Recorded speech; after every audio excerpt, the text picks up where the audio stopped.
Assalamualaikum warahmatullahi wabarakatuh. Halo teman-teman semua, nama saya Latifah Pujastuti, NPM 19110800332.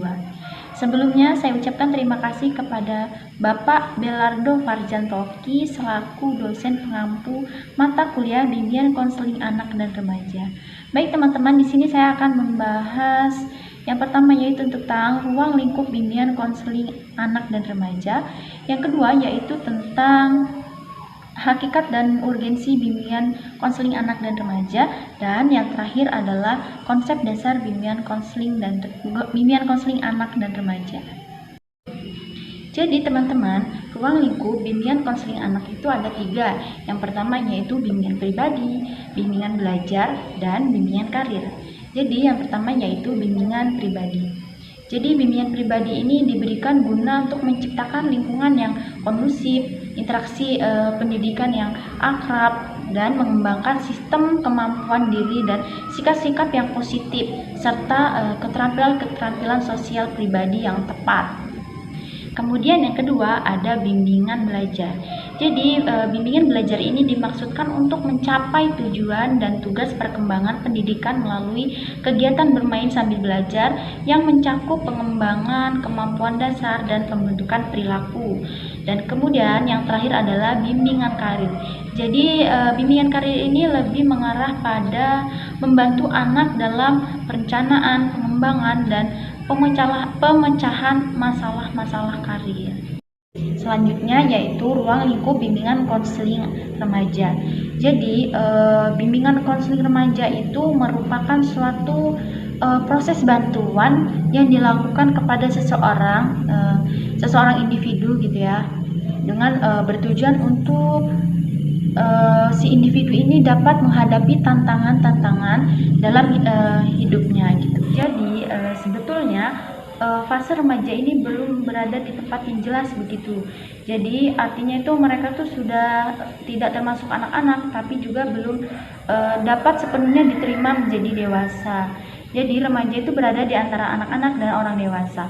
Oleh karena itu remaja itu seringkali disebut dengan fase mencari jati diri.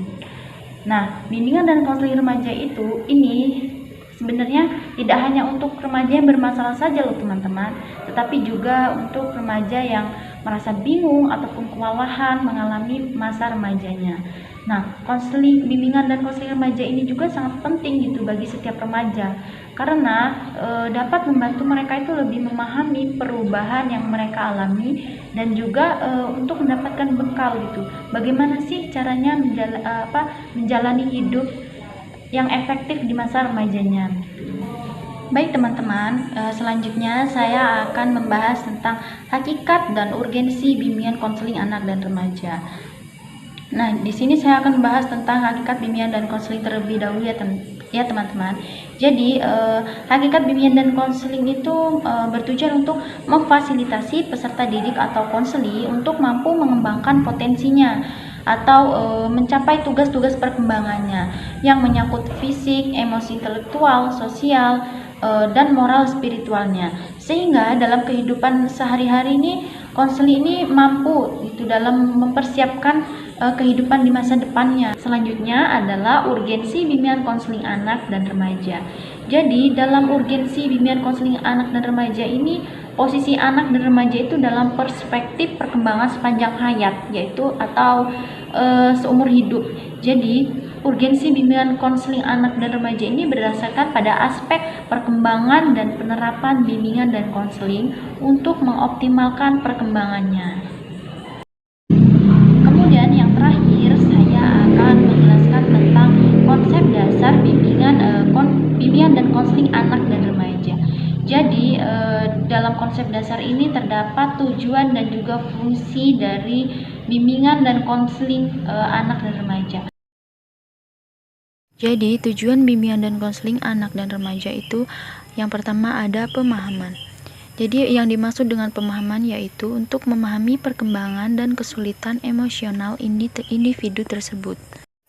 Yang kedua ada berhubungan dengan orang lain, yaitu bertujuan untuk menjadikan lebih mampu membentuk dan mempertahankan hubungan yang bermakna dan memuaskan terhadap orang lain, misalnya dalam keluarga ataupun tempat kerja.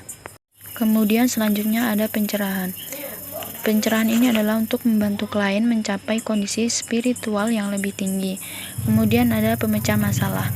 Pemecah masalah di sini adalah untuk menemukan problem tertentu yang tidak bisa dipecahkan oleh klien seorang diri. Kemudian ada pendidikan psikologi, yaitu untuk membuat individu mampu menangkap ide dan teknik untuk memahami tingkah lakunya. Kemudian ada memiliki keterampilan sosial. Di sini adalah untuk mempelajari dan menguasai keterampilan sosial dan interpersonal. Kemudian ada reproduksi dan aksi sosial adalah untuk menginspirasi dalam diri seorang untuk peduli terhadap orang lain. Selanjutnya ada fungsi bimbingan dan konseling anak dan remaja. Yang pertama yaitu ada fungsi pencegahan, yang kedua ada fungsi penyaluran, yang ketiga ada fungsi penyesuaian, yang keempat ada fungsi perbaikan, dan yang kelima ada fungsi pengembangan.